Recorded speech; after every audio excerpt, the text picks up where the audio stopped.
Today, we're diving into an incredible story of faith, miracles, and poetry. Poetry so powerful that it managed to reshape an entire kingdom, not with swords, but from the inside out. I mean, it's a huge question, isn't it? It sounds almost impossible. A few people with just words and songs changing the spiritual landscape?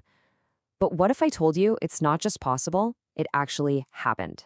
For this story, we've got to go all the way back to 7th century South India, in the Tamil lands. This is the setting for a spiritual revolution, sparked by four absolutely remarkable figures who would become known as the Nalwar, which literally just means the four.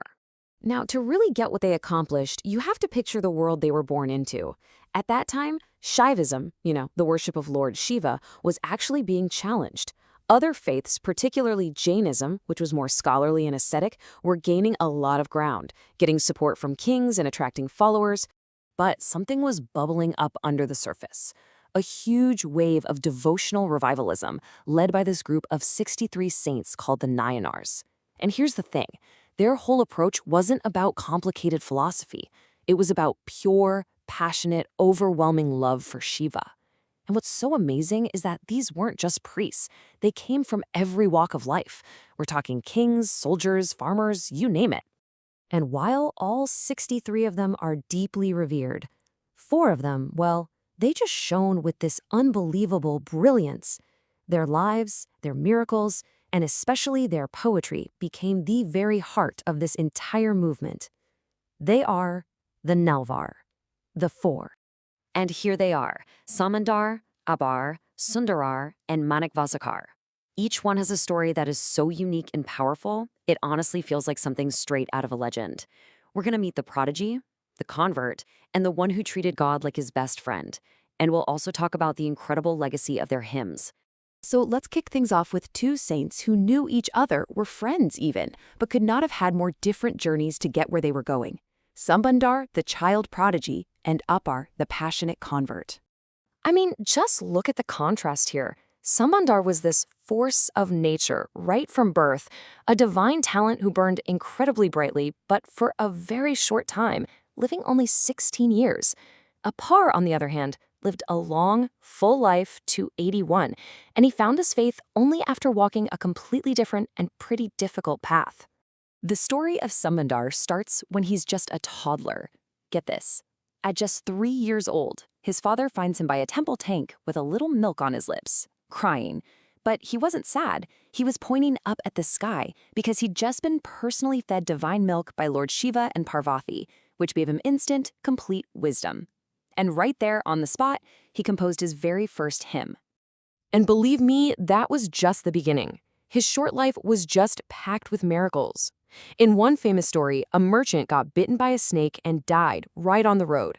As his wife wept, Sambandar was so moved, he just started singing a hymn to Shiva, and through the sheer power of his devotion, he brought the man back to life. Now, Appar's journey? It started in a totally different place. As a young man, he was so drawn to Jainism that he left his family behind, became a leader of a monastery, and even took on the name Dharmasena. He was a big deal, a respected scholar in the Jain community. But then everything changed. He was hit with this horrible, agonizing stomach illness. Nothing could cure it. In total desperation, he finally went back home.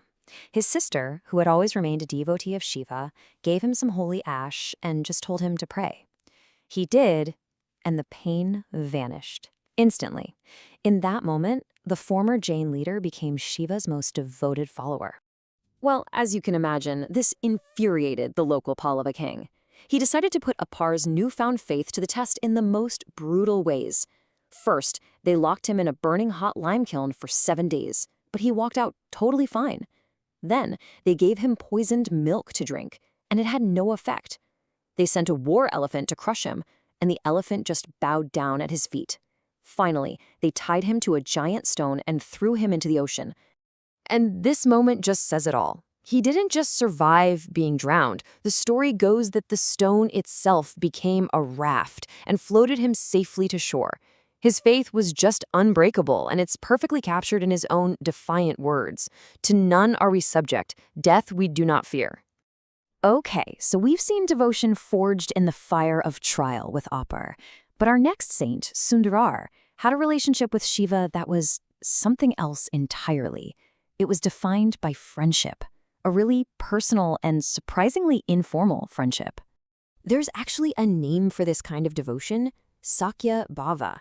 It's this spiritual path where you see God not as some distant, all-powerful master, but as your closest friend, your confidant, someone you can actually argue with, make demands of, and just be yourself with. And this friendship was shockingly real.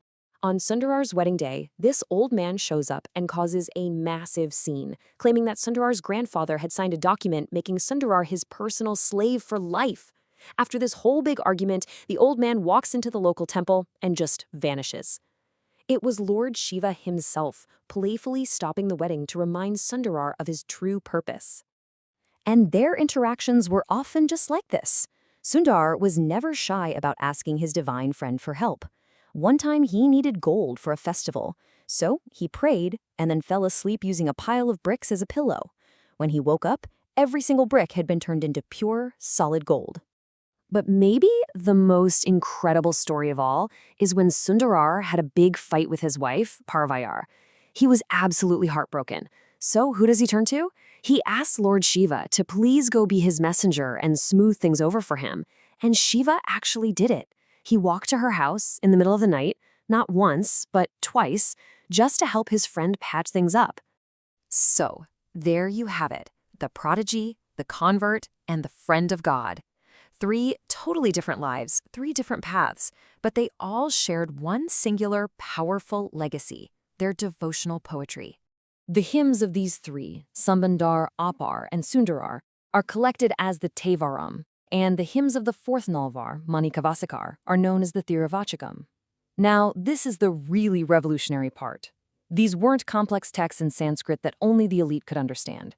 They were composed in Tamil, the language of the people. They were living, breathing expressions of faith that anyone could sing and feel in their heart. For centuries, these amazing hymns were just passed down by word of mouth or on scattered palm leaf manuscripts. Then, in the 11th century, the great Chola king Rajaraja sponsored a scholar named Nambiandar Nambi to go on this epic quest to find, collect, and compile all of them into what's now called the Tirumurai, the sacred canon of Tamil Shaivism. And that's why the stories of the Nalvar are so much more than just ancient history. They're this incredible testament to how personal belief, when it's expressed with real, authentic passion, can genuinely change the world. It really makes you wonder, what could each of us accomplish with that same kind of unshakable conviction?